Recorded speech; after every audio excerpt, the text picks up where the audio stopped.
L'histoire continue. Après cela, Ronan acheva immédiatement tous les guerriers gobelins qui se trouvaient à cet endroit. Avec un sourire de psychopathe, il dit, c'est le dernier d'entre eux. Pas mal du tout. Hazel, qui était témoin de la force de Ronan, était encore plus stupéfaite. Elle se dit avec stupéfaction, c'est impossible. Qu'est-ce que je viens de voir? Que s'est-il vraiment passé? Ronan avait abattu 3 gobelins d'un coup. Pour la horde de gobelins qui arriva ensuite, Ronan disparut soudainement pendant un moment, et lorsqu'il réapparut, tous les gobelins périrent instantanément. Hazel, en voyant tout cela, réalisa la grande différence entre elle et Ronan. Elle n'aurait jamais pensé assister à une bataille aussi incroyable de son vivant. Ronan tourna alors son regard vers Hazel et lui dit « Ne reste pas là à regarder. Prenons vite vos affaires car nous rentrons bientôt à la maison. » Sur le chemin du retour, Ronan remarqua, c'était vraiment fatigant. Je pensais que nous pourrions avoir un trajet facile, mais la situation s'est avérée aussi difficile. Il se tint l'épaule et se dit, je ne m'attendais pas à ce que mes muscles soient raides après avoir tué ces gobelins. Est-ce dû au fait que mon corps n'est pas habitué à gérer ma force? Quand je rentrerai chez moi, je pense que je vais me concentrer sur l'entraînement pour renforcer mes muscles. À ce moment-là, Hazel dit à Ronan, Ronan, ce cri horrible, d'où vient-il vraiment? Ronan répondit, je ne sais pas non plus, mais puisqu'il crie au milieu de la nuit, ce doit être des fous. Soudain, une flèche surgit de l'arrière et se dirigea droit sur Hazel. Surprise, elle sursaute. Ronan attrapa immédiatement la flèche et s'exclama, et maintenant? Hazel, déjà effrayée, se demande à voix haute, d'où vient cette flèche? Ronan répondit, pourquoi y a-t-il tant de fous dans cet endroit? 2 personnes qui avaient auparavant fait du grabuge dans la forêt apparurent. Elles dirent à Ronan et Hazel, il s'avère que vous êtes des humains et que vous êtes encore des enfants. Pardonnez-nous, s'il vous plaît. Que faites-vous ici? À ce moment-là, ils remarquèrent le grand trésor que Ronan et Hazel étaient en train de collecter. Ils dirent tous les deux, désolés, nous avons failli tuer quelqu'un. Êtes-vous blessés?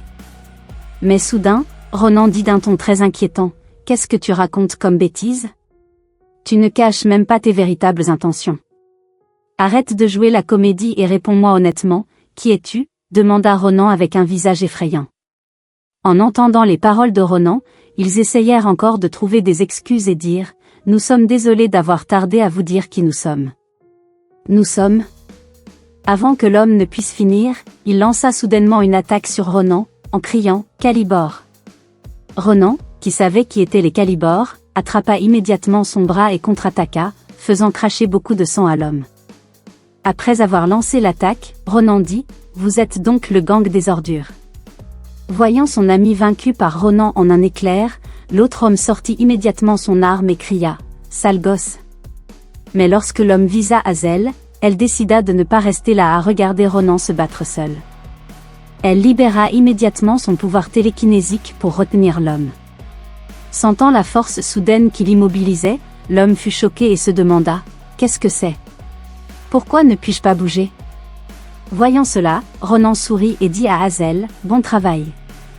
Je commence à aimer ta façon de penser. Après cela, Ronan lança immédiatement une attaque sur l'homme. Voyant l'attaque incroyablement rapide, l'homme voulut demander qui était vraiment Ronan, mais avant qu'il ne puisse finir sa question, il fut déchiqueté. Voyant cela, Hazel demanda immédiatement à Ronan, Ronan, est-il vraiment mort? Ronan répondit sans expression, bien sûr qu'il est mort. Après tout, pourquoi laisserais-je vivre quelqu'un qui veut me tuer? Connais-tu les calibres? En entendant cela, Hazel se mit à réfléchir. Elle ne connaissait peut-être pas les calibres. Ce sont les gens qui volent, kidnappent et trafiquent les humains, un groupe qui commet toutes sortes d'actes criminels et qui est le gang de voleurs le plus diabolique de l'Empire. Voyant qu'Hazel était maintenant au courant de leur existence, Ronan ajouta, eh bien, si je n'avais pas été là, tous tes organes auraient été prélevés, et après cela, tu aurais été secrètement enterré dans un endroit inconnu. Connaître leur identité mais vouloir les laisser vivre est un acte criminel stupide. Soudain, leurs yeux furent attirés par un sac appartenant au groupe Calibor. Ronan remarqua, ce sac a quelque chose d'étrange parce qu'il bouge. Ils décidèrent tous deux d'en vérifier le contenu. Hazel dit à Ronan, se pourrait-il que le contenu soit un gibier? Lorsqu'ils ouvrirent le sac, un oiseau en sortit, en forme de petit poussin. Ronan le regarde et se demande, qu'est-ce qu'il a, ce poulet? Mais ses plumes sont bleues. En voyant cela, Hazel s'est intéressée à l'oiseau parce qu'il était très mignon. Elle dit, c'est la première fois que je vois un oiseau bleu comme ça. Ronan pensait la même chose, mais il remarqua alors une chaîne de soutien, un piège d'équilibre, attaché à la patte de l'oiseau. Ronan dit alors, je pense qu'ils ne l'utilisent que pour des choses spéciales ou lorsqu'ils attrapent des créatures fantastiques. Alors peut-être que cet oiseau est une créature fantastique. Soudain, quelque chose a commencé à se connecter à l'oiseau et on a entendu la voix d'une personne qui disait, « S'il vous plaît, je voudrais vous parler une minute. »« S'il vous plaît, répondez-moi. » Finalement, la télécommunication a été établie. Hazel, qui pensait que l'oiseau parlait, a immédiatement paniqué et s'est approché de Ronan, effrayé. Mais Ronan lui dit, « Ne sois pas bête, ce n'est que de la magie de communication. » Ce n'est que de la magie de communication. Il se dit, d'après le moment choisi et le fait qu'il nous ait parlé directement, il est possible que le sac ait pour fonction de bloquer le mana. Après avoir envisagé ces possibilités, Ronan dit qu'il savait que la personne qui parlait était le propriétaire de cet oiseau. La personne répondit alors, c'est exact. Je m'appelle Warren, et je fais des recherches sur les monstres fantastiques dans une institution. Je suis le gardien du désert, le gardien des marves. J'ai eu beau essayer de communiquer, ça n'a jamais marché. C'est pour cette raison que j'allais signaler ce problème, mais heureusement, tout a finalement réussi à se connecter. Mais je suis désolé d'avoir tant parlé tout à l'heure. Puis-je vous demander qui vous êtes? Ronan répond alors, nous ne sommes que des passants. Nous nous sommes battus avec des braconniers qui voulaient voler nos marchandises. Ce sont également eux qui ont volé votre oiseau, et nous l'avons immédiatement sauvé et libéré des braconniers. La personne qui a entendu cela a été surprise et a dit, « Quoi? Des braconniers? Je n'ai jamais pensé qu'il avait été volé. Qui aurait pu penser qu'une telle chose se produirait? Cela signifie que je vous dois beaucoup. Je ne sais pas comment vous rembourser. » Hazel, qui a entendu cela, a dit, « C'est un oiseau très mignon. » Ronan dit alors, « Si je le libère, ton oiseau peut-il bien voler? » En entendant cela, Warren répondit, « Il devrait en être capable. Les oiseaux de rêve ont un très grand instinct. Si tu parviens à libérer la chaîne, elle reviendra certainement d'elle-même vers moi. » Ronan, qui avait entendu cela, frappa immédiatement l'oiseau et parvint à détruire la chaîne qui liait ses pattes. Ronan ajouta, « Retourne à ta place et ne le fais plus s'inquiéter. » Voyant cela, l'oiseau s'intéressa soudain à Ronan et se sentit ému. Il tourna le dos à Ronan comme s'il voulait lui donner quelque chose. Mais Ronan, voyant cela, était même contrarié parce qu'il pensait que l'oiseau le taquinait. Warren lui expliqua alors, « L'oiseau veut que tu lui arraches une de ses plumes.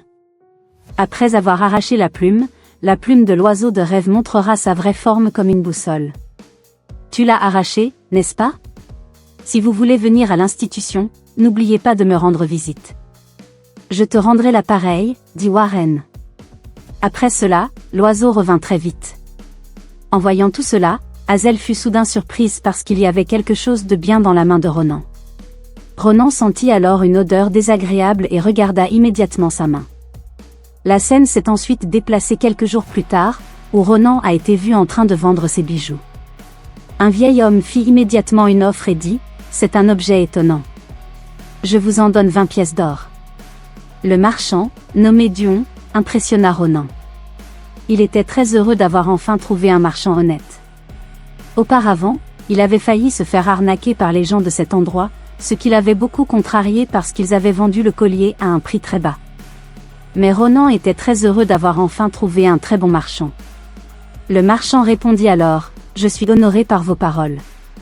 Y a-t-il autre chose que vous voulez que j'évalue? » Ronan dit alors, « Si c'est le cas, est-ce que vous pouvez évaluer ceci? » Il sortit quelque chose qui ressemblait à un œuf d'oiseau tout en se disant, « Cette nuit-là, l'oiseau de rêve bleu a laissé ceci. C'est un œuf. » J'ai d'abord cru qu'il s'agissait d'excréments, mais ce n'était pas le cas. Pour le savoir, je l'ai même jeté sur un gros rocher, mais le rocher s'est brisé en morceaux. J'ai compris qu'il ne s'agissait pas d'un objet ordinaire. À ce moment-là, Dion fit immédiatement une évaluation et fut très surpris. Il se dit, je ne sais pas si c'est un œuf d'oiseau ou non, mais c'est le produit d'une créature fantastique très rare. C'est peut-être un trésor de grande valeur. Dion dit alors à Ronan, cette couleur et cette texture, est-ce que ça pourrait être du fumier de cheval? Ronan, qui avait de grandes attentes auparavant, fut immédiatement frustré. Il répondit, bien sûr que non. Le vieil homme rit et demande à Ronan de faire une évaluation dans un endroit spécial, alors Ronan range l'œuf. Ronan demanda alors au vieil homme, vous vendez aussi des livres sur Pyléon? En entendant cela, Dion répondit, Pyléon? L'académie de Pyléon, vous voulez dire? Vous êtes donc un candidat à l'examen. Vous êtes arrivé au bon moment. Ma fille va également passer l'examen de l'académie. Je suis sûr qu'elle pourra vous aider, et elle devrait être de retour à l'heure qu'il est. Peu après, une femme est entrée et a dit, que s'est-il passé ici, mon père? Qui sont-ils? Cette femme était la fille de Dion, Maria. En voyant Maria, Ronan fut soudain très surpris lorsque Dion lui dit, et Maria, dis-leur bonjour. Ils nous ont aidés à vendre notre marchandise sans problème. Maria, qui a entendu cela, a dit, est-ce possible que des petits-enfants comme eux fassent quelque chose comme ça? Dion s'est immédiatement excusé et Hazel lui a également pardonné. Mais soudain, Ronan s'est approché de Maria en disant, es-tu vraiment Maria? Maria Tangazan? Maria, qui a entendu cela, est confuse. Pourquoi sais-tu cela? Demanda-t-elle, curieuse. Ronan dit alors, c'est étrange, tu ressembles tellement à quelqu'un que je connais. Je voudrais te demander quelque chose en privé. Ronan était curieux car, pour autant qu'il le sache, la Maria qu'il connaîtrait dans le futur est un homme. Ronan chuchote alors quelque chose à Maria et lui dit, je veux te demander si tu as quelque chose en bas. En entendant les paroles irrespectueuses de Ronan, Maria l'a immédiatement giflé en disant, quelle chose folle à dire. En ressentant la même gifle que lors de l'incident passé, Ronan était encore plus convaincu que Maria, qu'il avait connue en tant qu'homme dans le futur, n'était autre que Maria qu'il rencontrait aujourd'hui, qui était une femme. Ronan nous a tout expliqué, lorsqu'il était encore soldat dans un endroit appelé Armarlan, Maria était chargée du ravitaillement. Grâce à son travail acharné et à sa personnalité décontractée, elle pouvait fréquenter les gens sans hésiter. Maria était une personne extraordinaire. Lorsqu'il parlait d'un sujet réservé aux hommes, Maria avait toujours l'air très en colère et avait l'habitude de gifler les gens. À ce moment-là, Ronan commença à se demander pourquoi elle ne voulait jamais en parler, même si elle se présentait comme un homme. Mais lorsqu'il voulut poser la question, Maria mourut avant qu'il ne puisse le faire, et à la fin, Ronan commença à trouver la réponse, il s'avéra que Maria, qu'il connaissait comme un homme dans le futur, était en fait une femme. Après cet incident, Ronan et Maria ont commencé à se disputer. Ils ont continué à se chamailler tout en se regardant avec des visages agacés, et après les coups de poing, ils ont continué à se battre, ce qui a rendu Dion et Hazel confus alors qu'ils essayaient de les séparer. Mais quelques instants plus tard, Hazel fut encore plus perplexe face à leur comportement, car les deux, qui semblaient auparavant se disputer et ne pas s'entendre, parlaient maintenant de tout et avaient l'air très amicaux. À ce moment-là, Maria tenait une épée et une baguette magique tout en demandant à Ronan, « Pourquoi t'ont-ils donné 3 épées? Ce n'est pas compliqué de les porter toutes ?» Ronan répondit, « Au cas où. Je risque d'utiliser les épées durement. Que penses-tu de cette épée ?» En entendant cela, Maria dit, « Elle n'est pas mauvaise, mais cette épée en fer noir est vraiment la meilleure. Le fer noir est très résistant, c'est donc un matériau souvent recherché par les chevaliers célèbres. Je ne sais pas à quel point tu utilises ton épée, mais celle-ci a peu de chances d'être endommagée. » Ronan dit, « Cette épée est donc en fer noir. C'était mon épée préférée dans le passé. » Maria expliqua ensuite à Ronan, « Cette baguette contient une très bonne pierre magique, alors quand tu l'utilises, est-il possible que cette mignonne soit un mage rare? » En entendant cela, Hazel devint immédiatement timide.